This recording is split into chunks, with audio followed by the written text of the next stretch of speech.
Yosano est une fille timide qui arrive à Tokyo pour vivre chez son oncle.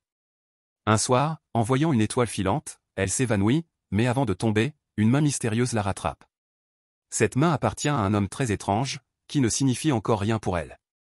Plus tard, elle le revoit au lycée et découvre que cet homme, sous son chapeau bizarre, est en réalité son professeur, un homme très beau qui ne va pas seulement lui enseigner l'histoire, mais aussi l'amour. Mais il n'est pas le seul. Dans cette même classe, elle fait aussi la connaissance de Mamura, un garçon charmant qui lui prête ses notes, mais qui se met très en colère lorsqu'elle le touche. Yosano ne comprend pas pourquoi. Un jour, elle monte sur le toit de l'école, un endroit paisible, et là, Shishio, le professeur, s'approche tellement près de son visage qu'elle sent qu'il pourrait voir les étoiles dans le reflet de son âme. Elle essaie de se faire des amis, notamment avec Mamura, mais celui-ci semble ne pas vouloir d'elle. Pourtant, quand elle touche accidentellement sa main, il rougit énormément. On découvre alors le grand secret de Mamura, il est extrêmement timide avec les filles. Il se sent vulnérable face à Yosano. Peu à peu, ils deviennent amis. Cela rend Yosano très heureuse, mais cela surprend tout le monde, surtout Yuka, une fille amoureuse de Mamura, qui est très jalouse. Lors d'une excursion, Yuka envoie Yosano dans une cabane très éloignée, espérant la perdre. Mais soudain, Mamura apparaît, car il serait capable de la retrouver n'importe où, le parfum de Yosano est comme sa nourriture quotidienne, et son cœur une boussole qui la guide vers elle. Il lui confie qu'il est timide avec les femmes parce que sa mère l'a abandonné jeune, et que cela l'énerve, car il ne veut pas être timide avec elle. Quand Yosano s'endort sur son épaule, tout ce qu'il désire, c'est l'embrasser jusqu'à ce qu'elle fonde sur ses lèvres. Mais il ne le peut pas, car Shishio les interrompt, et le sourire de Yosano s'épanouit comme une fleur au printemps, laissant Mamura triste comme un chien sans queue. Un jour, Yosano se réveille dans une pièce remplie de lucioles, un geste de Shishio pour qu'elle rêve aux étoiles. Puis elle lui prend la température sur le front sûrement à 200 degrés, car rien qu'en pensant à lui, elle devient plus chaude qu'une cocotte minute. Le lendemain, elle se dispute avec Yuka pour l'avoir piégée. Mamura arrive et lui demande ce qui se passe, elle répond « Rien », car Yosano ne veut pas faire d'elle une ennemie, juste une amie. Yuka accepte, mais lui conseille de changer de vêtements et l'aide même à se maquiller. Quand Shishio la voit cachée derrière un rideau, les vagues de l'amour frappent sa peau. Son visage joyeux se transforme en une gravité profonde. Yosano a changé, et dans ses yeux, il n'y a plus la passion qu'il ressentait. Ils passent la journée ensemble, jouent, et Shishio lui prend la main pour qu'elle ne tombe pas. Il voudrait l'emmener dans les bourrasques infinies de l'amour. Ils s'avouent combien ils s'amusent ensemble, et même quand leurs mains se lâchent, leur amour ne s'efface pas. Yosano rêve que Shishio se retourne, et il le fait, car ils partagent une connexion au-delà des mots, ce qui la remplit d'un bonheur infini. Mais soudain, Mamura embrasse Yosano. Elle reste choquée, ne comprenant pas comment cet homme qui chamboule ses émotions est maintenant amoureux d'elle. Mamura est embarrassée, et Yosano se sent coupable car si Yuka l'apprenait, elle serait furieuse. Elle garde donc le silence. Yuka l'encourage à se déclarer à Shishio, ce qu'elle fait par message, mais il répond qu'il est occupé. Yosano part, triste, mais Mamura la retrouve pour l'emmener dans un lieu magique. C'est son anniversaire. Mamura lui offre son écharpe en disant que tout ce qui est à lui est à elle, car son cœur lui appartient. Ensuite, il lui pince la joue, une technique de drague que je ne connaissais pas, mais que je vais retenir. Quand Yosano veut parler du baiser, Mamura avoue qu'il a peur de révéler ses sentiments, ce qui la laisse confuse. Alors qu'elle s'apprête à partir, Mamura la retient par le bras, comme le jour où il est entré dans sa vie comme une météorite d'amour, détruisant toute sa raison, débouchant le profond bouchon de tristesse qui assombrissait son cœur. Il la retient parce qu'il ne veut pas qu'elle parte. Shishio lui offre ensuite des billets pour un aquarium, son endroit préféré.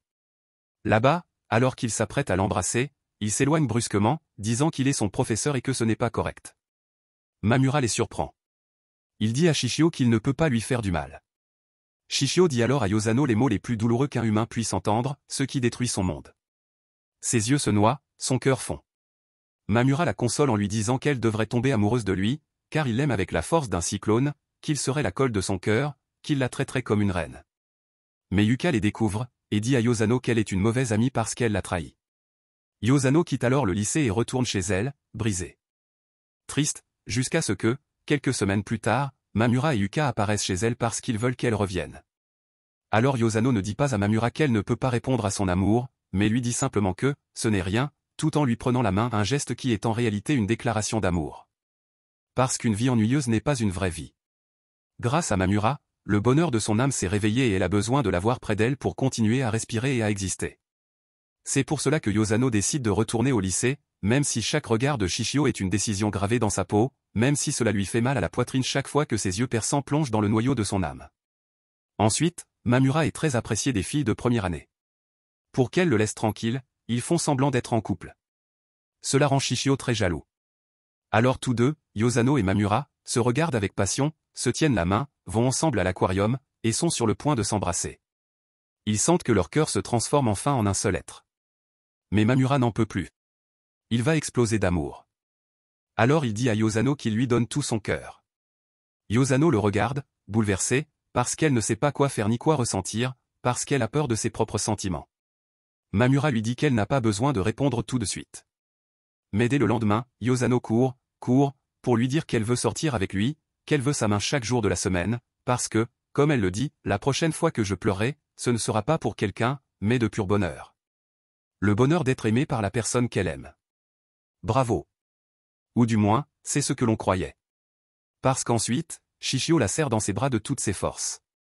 Mais Yosano ne fuit pas, parce qu'il est déjà trop tard. Il a eu sa chance et il l'a perdue. Il y a ensuite une course à laquelle participent Mamura et Shishio. Ils courent chacun pour eux-mêmes, mais surtout pour l'amour de Yosano. Et quand ils arrivent presque à la ligne d'arrivée, son cœur termine la course en criant un nom. En effet, Yosano crie le nom de Mamura, qui gagne la course. Mais ensuite, on voit qu'elle reste hypnotisée par Shishio. Mamura s'en rend compte. Et il comprend que Yosano aime encore Shishio, qu'elle ne s'est pas encore remise de ses regards pleins de décisions qui font vibrer son cœur. Alors Mamura dit à Yosano de rester fidèle à ses propres sentiments. Et il rompt avec elle. Ce qui lui fait énormément de mal. Ensuite, Shishio lui donne une dernière étreinte d'adieu, pour se souvenir de l'amour qu'ils ont partagé, et pour le garder à jamais dans sa mémoire. Plus tard, Yosano découvre que Shishio a eu un accident. Mais lorsqu'elle arrive à l'hôpital, elle voit qu'il va bien. Là, Shishio lui dit qu'il est amoureux d'elle et qu'il regrette profondément de lui avoir brisé le cœur. Mais en entendant ces mots, la seule chose à laquelle Yosano pense, c'est à Mamura. Elle se souvient de ses yeux, de sa bouche, de sa peau, de son parfum, de ses bras, et surtout du contour de ses lèvres. Elle se rappelle tous ces moments avec lui qui l'ont rendue heureuse. Parce que Mamura est l'aube de son existence. C'est pour cela qu'elle rejette Shishio. Elle lui dit aussi qu'il restera, en effet, la première personne pour qui son cœur a battu avec la force d'un tremblement de terre. Mais être le premier ne signifie pas être le dernier. Car dans la vie, les amours continuent. Mamura l'attend, dans ses rêves comme dans ses cauchemars. Il pleure, inconsolable. Jusqu'à ce qu'elle apparaisse à ses côtés, tombe dans ses bras et lui demande pardon pour lui avoir fait du mal. Et surtout, Yosano lui dit qu'elle l'aime. Elle l'appelle maintenant « Mamour », et ils échangent ce baiser guérisseur qui unit la vie de deux cœurs qui ont commencé comme étrangers, grandi comme amis, se sont brisés le cœur, et ont finalement atterri sur les lèvres l'un de l'autre pour garder leur parfum à jamais. Et même après cela, le visage de Mamura devient encore rouge, tout comme la première fois que Yosano l'a touché. Même s'il a du mal à exprimer ses sentiments, cela ne lui importe pas. Parce que Yosano sera toujours la femme qu'il aime. La femme avec qui il veut partager tous les sourires de l'univers. Et voilà, je voulais vous dire que c'est la première vidéo d'une longue série sur ma chaîne. J'espère que vous apprécierez avec moi ce voyage passionnant à travers de merveilleux résumés. Merci beaucoup pour votre temps, et à bientôt.